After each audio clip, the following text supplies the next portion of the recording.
За орой мэндий.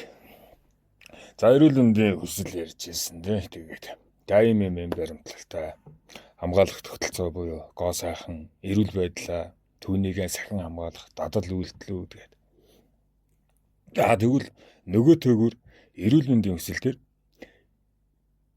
идэх ёстой гэдэг зүйлийг өвдсөн болвол хүлээн зөвшөөрч түүнийгээ бүрэн төгөлдөр идэхийн тулд 5 мөчлөгийг заавал даван тоолдог.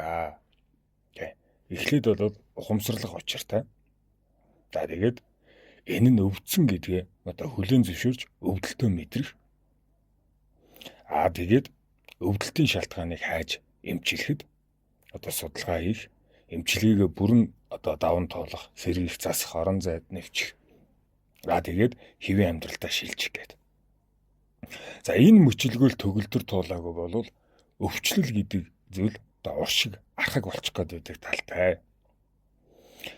Тэгвэл хангаах ухааны ямар ч эмчилгээ хийлгэж мис заслын ямар ч туулалт туулсан эм тарианы ч байд юм уу, ямар ч бүсэд байсан. Энэ 5 мөчлөгөө заавал ухамсартайгаар өөртөө хэрэгжүүлж байгаарэ.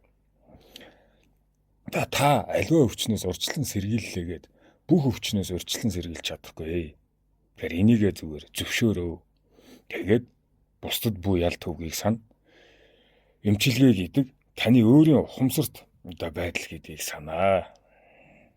Тэгээд эрүүл энгийн хүсэл дээр өөр яриад байвал маш олон зүйлүүд бий тэгээд. Эдийн хүслийн тухай яриа. За эдийн хүслийн тухайд бол энэ дээр би бүрэн төгөлдөрчсөн хүн гэж хэлэхгүй учраас одоохондоо энэ эдийн хүслийг хакердэж чадахгүй байна.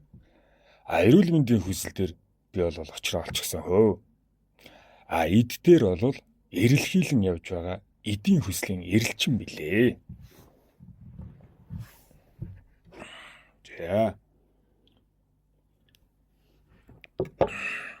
За эрүүл мэндийн эд дээр бол эдийн хүсэл дээр миний мэдлэг боловсруулах юм бол голчлон барьдаг гэвэл зэн буддизм, минималист үзлийн үзэл тэгэл жинэлийн нууц, баян аав ядаа гэх энэ бестселлер болж байгаа номууд, намсудрууд. Тэгээ хүн хэр хэмжээтэй яаж олж авдаг, түүн дээр ямар ахуйн арчилгаатай байдаг гэдэг олон зүйлийг ер нь байнга л эрэлхийлж судалж авдаг. Ер нь бол тайчууд хүн байна эд эрхэмлсэн сэтгэлтэй л нэгэн хүмүүнээ. За мэдээж минималист үзэл гэдэг үзлийг судлахаар тэнд авахгүй байгаа орон зайд ятгалаг маркетингэд автаж хий худалдан авалтад өртөх нь бол үнэ. Тэрийг хөөцөлтөхөөр хоримтлал үүсгэж чадахгүй ядуурч дороотхон ч үнэ. Зэн буддизмын өөрөө бүгдийг бүтээ гэдэг зүйлийг хийгээд бие шавхчаар хөдөлмөрийн бүтээмж, нийгмийн бүтээмж алдчихдаг нь үнэ. Тэрийг өөртөө төлөвшүүлэхгүй байгаар хинт ч юу ч чадахгүй нохон гологдол болдог нь үнэ. Иймээс нийгмийн сэтгэл зүйн талаас эд гэдгийг дотроос хайдаг нэгэ. За юу идэлвэл би идтэй байгаа юм? Юу идэлвэл би идгүй байгаа юм бэ? Юу идэлвэл би зохистой юм бэ? Энэ зохист хэм хэмжээг л тунгаана.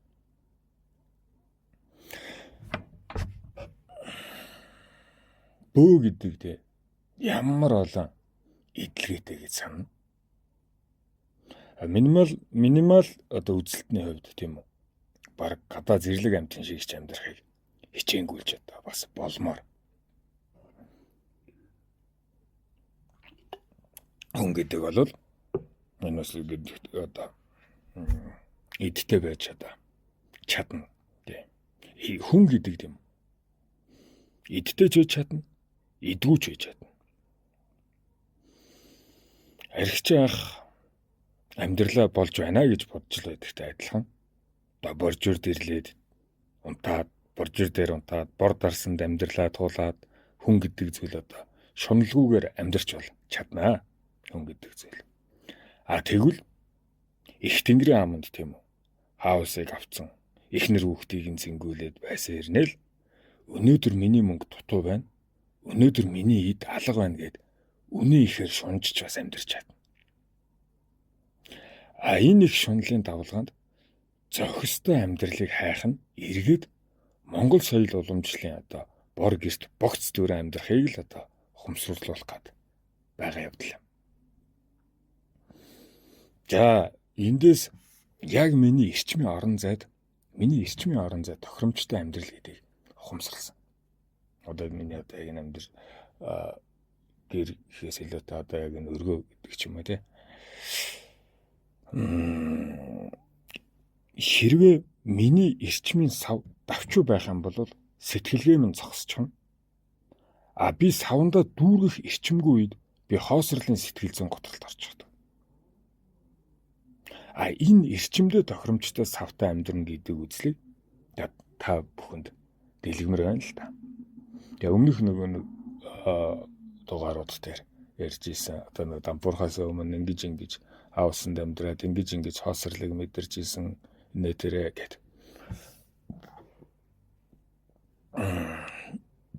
Энэ эрчмийн юу яриад байгаа юм бэ? Юу эрчим дүүрэх мөрөх гэдэг байвал зарим хүний эрчим дөрвөн хамтаа гэрийн орон зайд таардаг.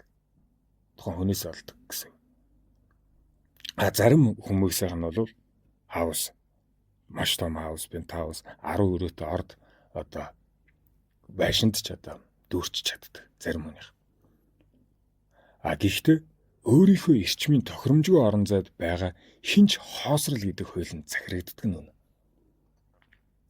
Тиймээс өөрийнхөө эрчмийг мэдхийн хэрэгээр өөрийнхөө эдийг орон зайдаа бүрдүүлж тав тухай дүүргэх нь зохимжтой байдаг. Энэ дээр бол би ололтоо дүүргэж чадаагүй хүний зүгээс ажиглалтаа л хэлье өөрийнхөө. Миний мэдэж хүндэтгэж байдаг нэгүүдээ аваа гэдэг онгод. Миний мэдэж хүндэтгдэг хадаа хабаа гэдэг онгод. Энэ хоёр хүний онготын эрчмийн зөрөө нь өөрийнхөө тав тухтай ертөнцийг бүтээсэн тухай эргцүүлэлээ хэлье. Аваа гэдэг онгод өргөө гэртээ тийм орцондоо өлсөхгүй, үхэхгүй төвшөндөө амьдрал авч яваад байж чаддаг. Тэгээд өөрөө нөгөө түүхэн дээр ярьсан байсан шүү дээ. Тэгээд олоодаа уучран залгаж асууж яхад энэ талаар ярилцчихсэн. Түүний нийгмийн нөлөө бол бас л адилхан хүчрхэг нэг онгоч үү дээ. Өөрийнхөө үзэл бодол, мэдлэг чадварыг их орондоо зүтгэсэн нэгэн том ноён болол мөө тухайн цаг үедээ ч зүтгэж байгаа. Тийм. Нөгөөх нь хэм бол аба тий. Аба. Бас л улс төрч онгод. Гэтэл тийм үү. Эсэргээр 12 их хамт татар тийм үү. Алцааж хөвтдөг төрлийн онгод шүү дээ. Тэгээ өргөө мөргөнд хүртэл ч гэсэн тий. Түүнийхээ орон зайд 12 хамтаа гэртээ тий. Орон зай дуу хуураа дэлгдэг хөгжимчдийг тийм дөөлөм сайхан хорвоогийн тогооч болох буурч гэдэг шүү дээ. Явчирч байгаа тансаглд суудаг тийм амьдралтай. Гэхдээ тэгсэн хэрнээ их орондоо нөөлөгтэй.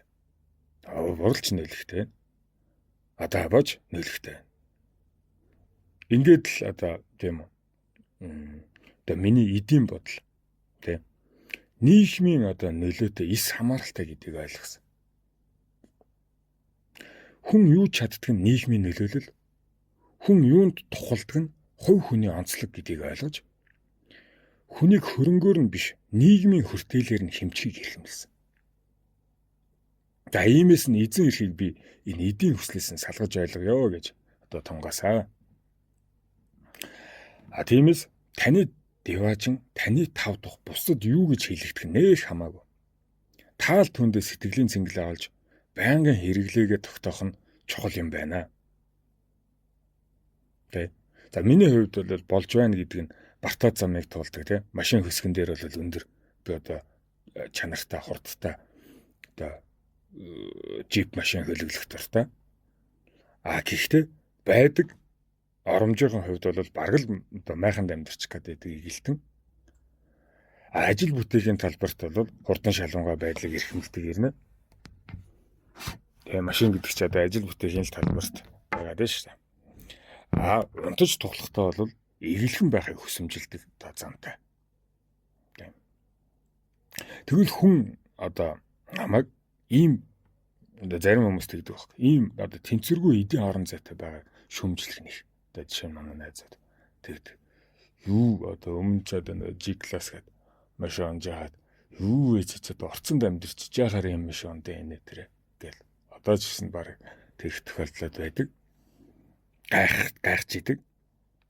Тэгээд тэгсээр нэ одоо гэрт мань ирээд те өргөнд мань ирээд өчөөхөө орцонд те бүх зүйл байгаад тах чинь.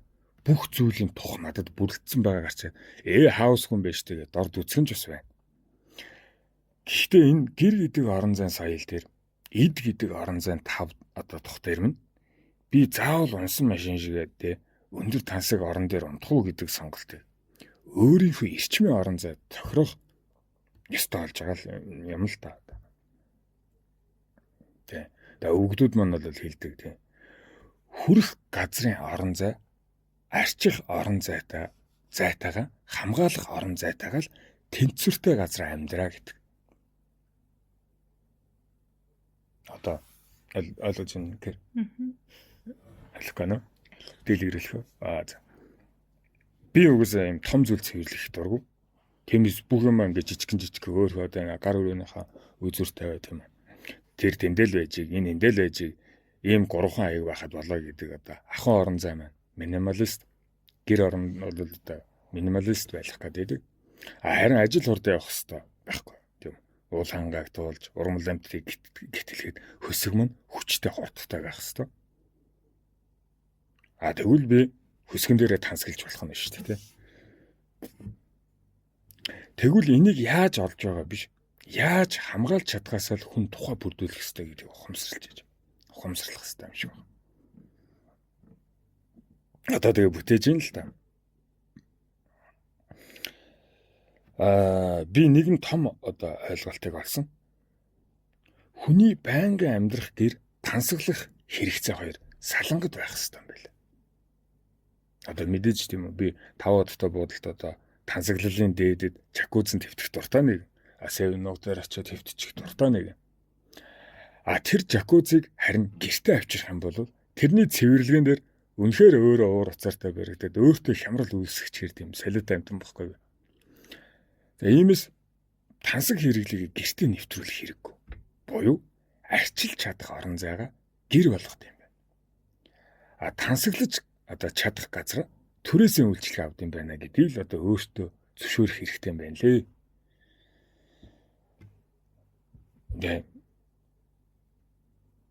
Одоо жишээ нь би нөгөө ярьж илүү чамд өмнө нөгөө хатад амьдарч байхдаа нэг гэрийнхаа нэг өрөөг бильярд тоолох ингээд ав бэта болоод бильярдын ширээ аваад тавих бодлоо. Ингээл байнгын найз нөхдүүд яриад ингээл буулгаал ингээл цаваараал баг би алцуудаг газар болох гэдэг байна. Тэнгүүд орон гэрт болоод иймэрхүү зүйл тохиромжгүй байна гэдэг. Одоо ийм үзэлт болсон. Тэгээ би бас олон хувцас суугах дурггүй.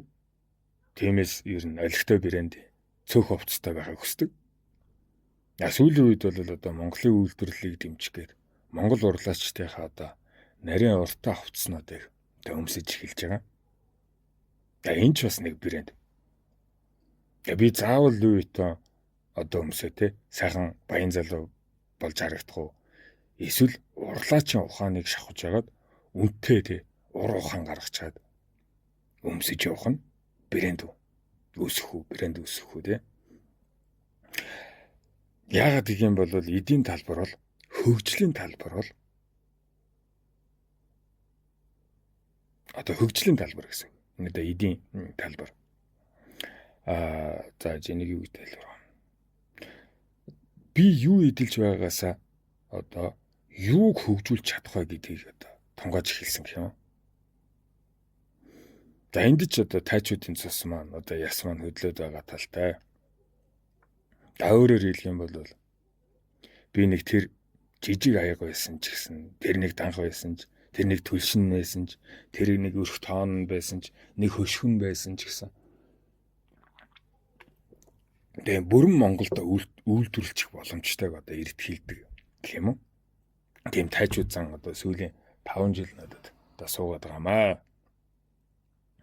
За тиймээс харьтны одоо гадаадын одоо худалдаа авалтаа багасгаад Монголын сайн орчуудыг бүтээхийн орон зайд одоо нэхэх талаас зүтгэхийг хичээж байна. Нэхэх. Яагаад гэх юм бол үйлдвэрлэгч ихэндүү хэрэглэгч ихэндүү гэдэг огтхон байдаг. Үйлдвэрлэгч ихэндүү, хэрэглэгч ихэндүү. Тэ мэдээж хэрэглэгч ихэнд учраас үйлдвэр хүслийг нь биелүүлнэ шүү дээ, тэ. Тиймээс Монголыг хөгжүүлэхийн төлөө Монгол юмаа нэхэгч эзэн байхыг хичээж энэ бүгд та нарын эх оронч үзлийн нэг хэсэг гэж одоо хэлмээр байна. Яасан бэ гэхээр сайхан дээл өмсөхийг би хүссэн. Өвөг дээдсчгээ. Үнэм бадралтай соёлоос нь өнгө болсон дээлийг нь өөртөө хүсэмжсэн. Үнэм бадралтай гэхээр тэр үед үнэхээр яг ингээд ховцсны соёл төгөлдөр байсан. Үнэм бадарч байсан. Энэ соёлоос нь би яг тэр хэрэгжилж байгаа дээлийг хүссэн. Тэ? Би энэ адаа дээдстэй адилхан байхыг хүссэн. Агаачууд дээдстэйг ижил харагдахыг хүссэн. Гэтэл би костюмтэй яваад байгаа байхгүй юу? Агаачууд дээдс костюмтэй байхад л Монгол биш болж байна шүү дээ. Соёлт Европын тий солиотой боол шиг харагдана шүү дээ. Тиймээс өрн болсон би одоо тийм төрхтэй байж болохгүй гэж өөртөө одоо хэмжигдэхүүн зааж байгаа. Заалаа. За энэс болоод эдийн хүсэл маань одоо дээл өмсөх ёстой гэж дэндүү ихээр шунах болсон.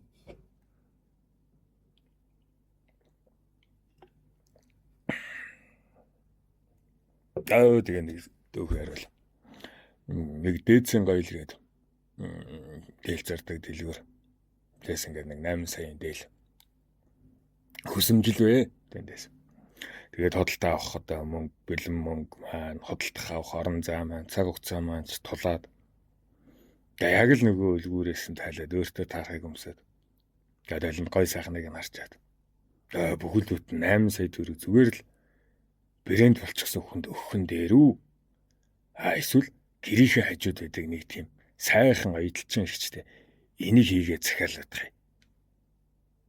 Би яг 8 саяын дээлийг танаас аван шүү гэж махалсан зөв гэд тунгаасан. Ажигласан. Би дээлээ буцаагаад үлгүрт нь хийгээд өлгчихсөө. Хаалгаар нь худалдаа авалтгүй гарсан.